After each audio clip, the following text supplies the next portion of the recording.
don't miss this technology, okay? With blockchain, artificial intelligence, and when I say blockchain, there's so many underlying layers. Was it layer 0, 1, or 2, or 3? Was it on the application? Was it on NFTs, or was it on cybersecurity, identity, all of this that is surrounding the blockchain? In the same time, the data aspect and artificial intelligence of things. I believe those are the technologies of the future. And if you are an entrepreneur or a young person or even older generation, you're trying to see where you want to fit for the future.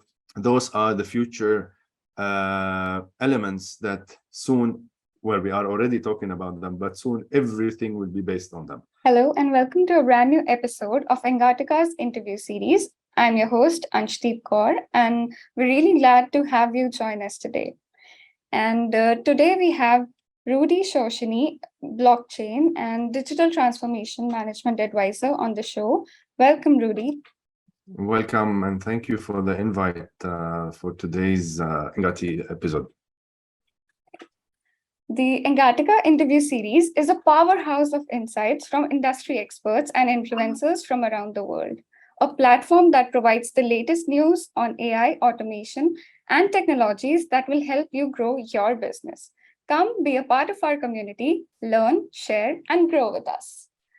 So, Rudy, I have some questions. When it comes to embracing digital transformation, what is the biggest difference between Middle East, North Africa region, and other parts of the world? Well, let me try to differentiate a little bit, because the Middle East is divided into, let's say, two different regions. North Africa is North Africa versus the world. So I will try to dissect this into three aspects. First, on Middle East aspect, Middle East is divided between developed and developing countries. Okay, so we see two different indexes. We see two different levels. On the one side, which is the Gulf region, which is the GCC, which is we're talking about United Arab Emirates, we're talking about Qatar, Saudi Arabia, we're talking about Kuwait, Bahrain, and so on and so on. Those becoming or had become developed, and then now they are competing globally on the scale of digital transformation or e-government in specific also. And they're making big leaps. For example, if we look at Saudi Arabia and Dubai, they're leading the G20 countries on their competitive advantages, where sometimes they're competing on the second place. So it depends, how you want to take it. So talking about this, if we look at the rest of the Middle East, it's lagging a lot. It's in beyond the 100 user categorization. So there's a big difference between both of them. So digital transformation is not on the main agendas, even though it is important, especially after the COVID. It became very important, but it will take some time due to first what's happening in the region, economical situation, financial, and the security situation that is being involved. As far as the North African region from the MENA, we jump to the other side. Also, it has been kind of lagging, same as the middle tier of the Middle East. We see some of the most advanced or trials in the digital transformation aspect in Egypt. For the first time last week, or actually beginning of this week, the first Arab League summit joining all of the Arab nations was done in a digital aspect without any paper. So that was kind of, let's call it achievement by itself, but though the trials has been tried for a while, so maybe they have done some extra measures for it to be more, sustainable and towards the global SDGs and the help of the region. But as far as the private sector and so on, there's a lot of push on the private sector to go towards something called the digital economy, on helping the digital transformation. But on the governmental side, we see a lack of, supporting this initiative. Okay, right. So could you please throw some light on Dubai digital currency as well? How is that a part of the digital transformation process in that region? Yeah, that is one of the, I think once it is released as live, that will be one of the biggest digital transformation that the region has witnessed. Even though in specific Dubai 2021, they had a full-on digital transformation strategy to go paperless. Okay, so for the first time I thought about paperless, it's like we're just removing paper, but it's way beyond of that. It's about the user experience going from zero signing papers on zero paper signing towards the back end automation and so on and so on. Even in the ceremonies, if you want to sign documents, you don't sign anymore.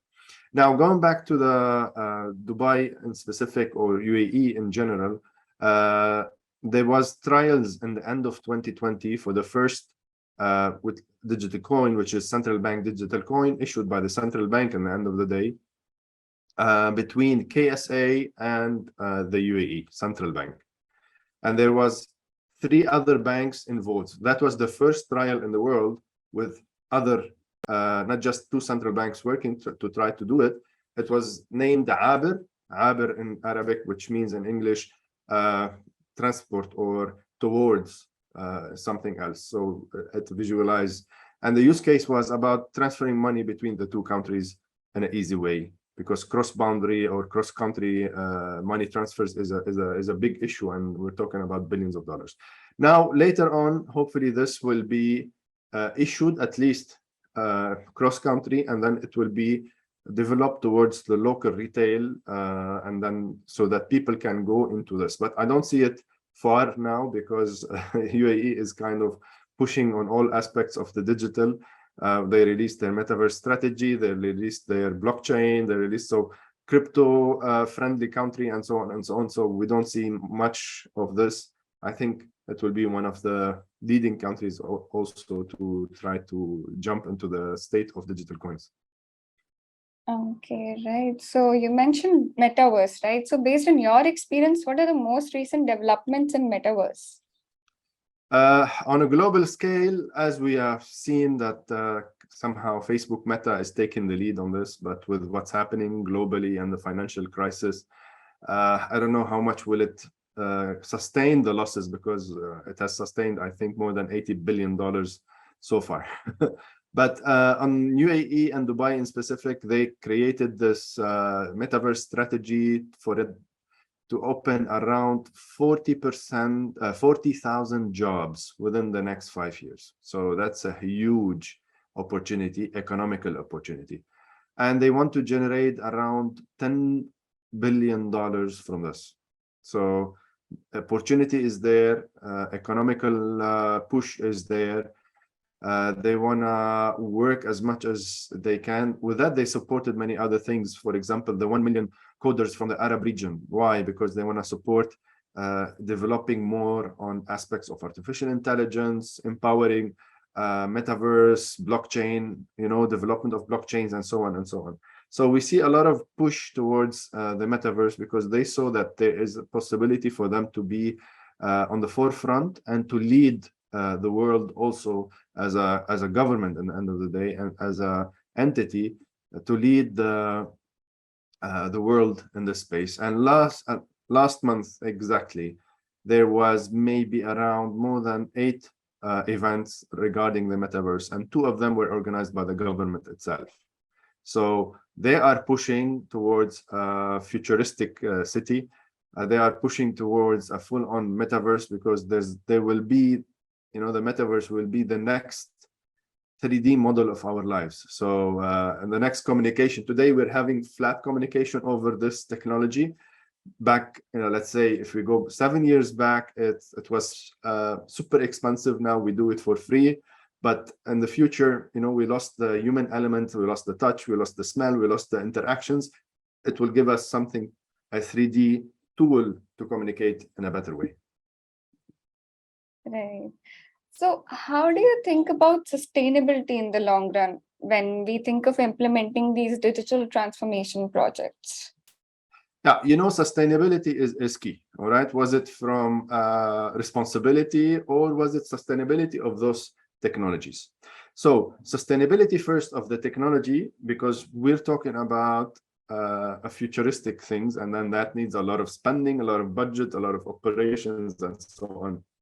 So they must secure those from top down, and this is where the leadership is really pushing. But as far as environmental and social and so on, sustainability, there is a lot of efforts for smart cities, smart Dubai, smart, having technology being part of our life really helps us a lot to kind of jump into the future of sustainability and believing in the human and the role of us trying to protect, trying to enhance, trying to really coexist all together in a sustainable way, and thus also reaching the 2030 goals that are put towards this. So this is very key, and this is where the technology can help a lot. Even though sometimes we are argued about the technology is taking over sustainability, it's destroying so many other things, but at the same time, it has its big role towards playing a key element in this. Right. So can a country implement digital transformation at a global level? What's Okay, your thought on that? that's a good question. And at the same time, it's tough to answer, Right. But what we see is at least regionally, that UAE in specific, Dubai in general, is really influencing the region. Okay, so when out of, let's say, out of nowhere, out of a desert, even though UAE has had their independence 50 years now, but out of the desert, bringing water is really tough. Bringing life is really tough. They made it. And with that, they added all of the digital aspect to it. And now you don't technically need to do much of things because digital transformation is about helping the citizen, right? So in this region, you see UAE as a beacon of what's happening in the digital transformation. So not just they have succeeded locally, all right, but they are influencing others to follow them. And this is where the beauty, and this is where it become regional, and hopefully this will also become a global. But if we look at UAE in specific, to answer your question, UAE has assigned the first minister of artificial intelligence and blockchain. All right, you don't see that anywhere. So do they have a role? Yes, of course. Will the metaverse be on a global aspect and global fingerprint, putting their thumbs in the world? Yes, of course. So this is where, we have the leadership, we have the vision, not just to transform our Dubai or UAE in specific, but actually inspire all of the other regions to come and learn from this aspects of futuristic design and futuristic Dubai. If you visit the Future Museum, you see actually the vision of Dubai 2070 being visualized. So I had the pleasure to do that 2 months ago. I was invited to the Metaverse Summit there, and then I had the pleasure again to visit and then see the vision and kind of becoming realistic, even though it is in video, but you get to live it and see where is the future going. I have a small video. I don't know, maybe I'll try to share it with you. It's really interesting to jump on board to see where the world is going and how UAE in specific and the region trying to inspire their citizens locally, regionally, and globally. Okay, that's great. So what was in the Future Museum that literally inspired you in that? Like, what was an inspiring thing over there? There's a lot of things. First is the aspect of the 2070 visualization, how they were able. I'm just trying to see if I can grab the video quickly to try to, of course, I will not show you in here. I'll try to send it to you, but it gives you an aspect of where the future is really going and how flying taxis, for example, is going to be the next thing. How driverless cars are going to be the next thing. How sustainable living and so on, even going to space because they are active on this aspect. The holographic and hologram room of all of the species. Was it from animals or from plants? So it's really, it gives you an aspect of being belonging to this advancements, and then where you can actually kind of visualize it, not just see it, but actually visualize it and then be part of it. Here we go. So this is Dubai City. I know it will not show. Okay, it will not show here. So Yeah, I'll it's not too try good. to send it to you to Sure. maybe. Sure, that'll be great. And like, what are the top challenges that you can foresee while the implementation of digital transformation? Of course, first it's the human aspect. Okay, if we're talking, you need to prepare us as humans, because we're natively not. Even though we've become a kind of super connected and so on, but we need to make it first in a sustainable way. Second, in a way where it is efficient, it helps us, and then where the future of digital transformation can really become part of what we are doing, not just as an addendum or actually something foreign to us. So education is a must. I attended my first metaverse university course 2 weeks ago. So, for example, that this is bringing us towards the future again, and then it become university, because if you're not attending a physical university or class, what's the alternative? Is something online. Again, it's flat. So with the metaverse university, things has become more and more of a 3D aspect, so you can interact with it. There's a lot of things that we can definitely add for us, but one of them is education. That's the most aspect, to try to bring the human in center and try to bring the human with it, so that we can, both of us, enjoy this futuristic trip towards a better future. I would say better, sustainable future. Right. So are there any other soundbites that you'd like to leave the audience with? Yeah, I'd like to just give them a couple of advices. First, don't miss this technology, okay? With blockchain, artificial intelligence, and when I say blockchain, there's so many underlying layers. Was it layer 0, 1, or 2, or 3? Was it on the application? Was it on NFTs, or was it on cybersecurity, identity, all of this that is surrounding the blockchain? In the same time, the data aspect and artificial intelligence of things. I believe those are the technologies of the future. And if you are an entrepreneur or a young person, or even older generation, you're trying to see where you want to fit for the future, those are the future elements that soon, where we are already talking about them, but soon everything will be based on them. So why not allocate yourself in those future technologies? There are jobs today that will cease to exist, and there are jobs in the future that are not available today. So allocate yourself from today towards the future, so that you can be aligned with it and be empowered, especially if you are coming from a development country.